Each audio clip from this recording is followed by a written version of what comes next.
Jean-Jacques Rousseau. First Walk. I am now alone on earth. No longer have any brother, neighbor, friend, or society other than myself. The most sociable and most loving of humans has been proscribed from society by a unanimous agreement. In the refinements of their hatred, they have sought the torment which would be cruelest to my sensitive soul, and have violently broken all the ties which attached me to them. I would have loved men in spite of themselves. Only by ceasing to be humane have they been able to slip away from my affection. They are now strangers, unknowns, in short, non-entities to me, because that is what they wanted. But I detached from them, and from everything, what am I? That is what remains for me to seek. Unfortunately, that inquiry must be preceded by a glance at my position. This is an idea I must necessarily follow out in order to get from them to me. Although I have been in this curious position for 15 years and more, it still seems like a dream to me. I still imagine that I am being tormented by indigestion, that I am sleeping badly, and that I am going to wake up fully relieved of my pain and find myself once again with my friends. No doubt about it. I must have unwittingly made a jump from wakefulness to sleep, or rather, from life to death. Dragged, I know not how, out of the order of things. I have seen myself cast into an incomprehensible chaos, where I distinguish nothing at all, and the more I think about my present situation, the less I can understand where I am. And how could I have foreseen the destiny which awaited me? How can I conceive of it even today, when I am given up to it? Could I, in my good sense, have supposed that one day I, the same man that I was, the same that I still am, would, without slightest doubt, pass for and be taken as a monster, a poisoner, an assassin, that I would become the horror of the human race, the plaything of the rabble, that the only greeting passerby would give me would be to spit on me, that an entire generation would, by a unanimous agreement, find delight in burying me alive? When this strange revolution occurred, taken unprepared, I was at first overwhelmed by it.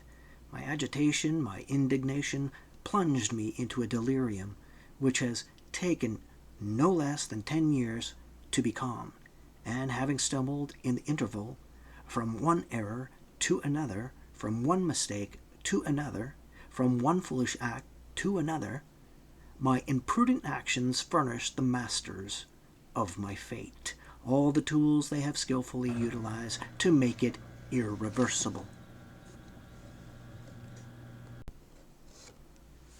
I struggled for a long time as violently as I did in vain, without cleverness, without craft, without dissimulation, without prudence, candid, open, impatient, carried away.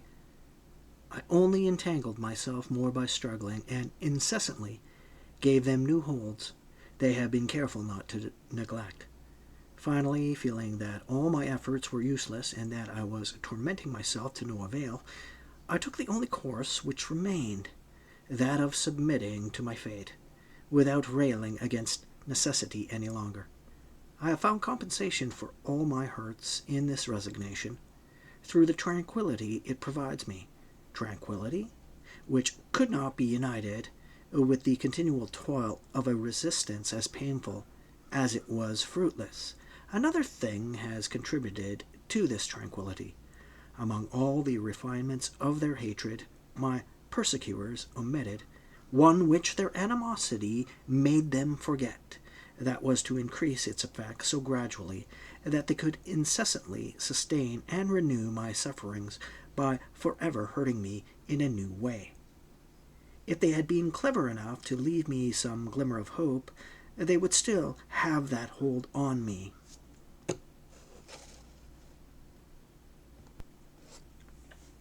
Another thing has contributed to this tranquillity.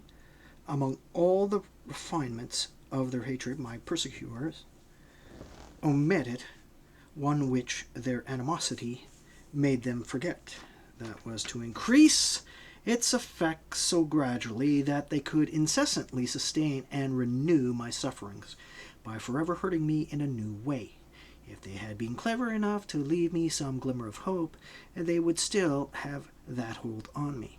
They would still be able to make me their plaything by means of some false lure, and then break my heart by a continually new torment that would frustrate my expectations. But they exhausted all their resources in advance. In leaving me nothing, they deprived themselves of everything. The defamation, depression, derision, and disgrace with which they have covered me are no more susceptible of being increased than mollified. They are as incapable of aggravating them as I am of escaping them. They were in such a hurry to bring the toll of my misery to its peak, that all human power, aided by all the tricks of hell, could add nothing more to it. Physical suffering itself, instead of increasing my torments, would bring diversion from them. By forcing screams from me, I would perhaps spare me groans. It would perhaps spare me groans. And the rending of my body would stay the rending of my heart. What do I still have to fear from them, since everything is done? No longer able to make my condition worse, they can no longer alarm me. Worry and fright are evils they have delivered me from forever. That's always a comfort. Real evils have little hold on me. I resign myself easily to those I experience, but not to those I dread. My alarmed imagination brings them together, turns them over and over, draws them out and increases them. Anticipating them torments me 100 times more than being in their presence, and the threat of them terrifies me more than their actual arrival. As soon as they occur, the event, removing whatever imaginary power they had, reduces them to their correct value. Then I find them greatly inferior to what I had imagined, and even in the midst of my suffering, I do not fail to feel relieved. In this state, freed from any new fear and delivered from the turmoil induced by hope, habit alone will suffice to make more bearable for me day by day a situation which nothing can make worse. And to the extent that feeling becomes blunted with the lapse of time, they have no other way to stir it up again. That is the good my persecutors have done me by prodigally using up all the shafts of their animosity. They have deprived themselves of all mastery over me, and henceforth I can laugh at them. Not quite 2 months ago, complete calm was re-established in my heart.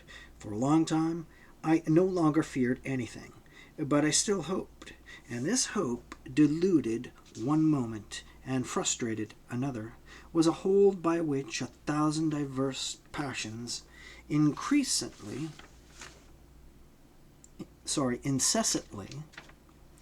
perturbed me. An event as sad as it was unforeseen has finally just erased this weak ray of hope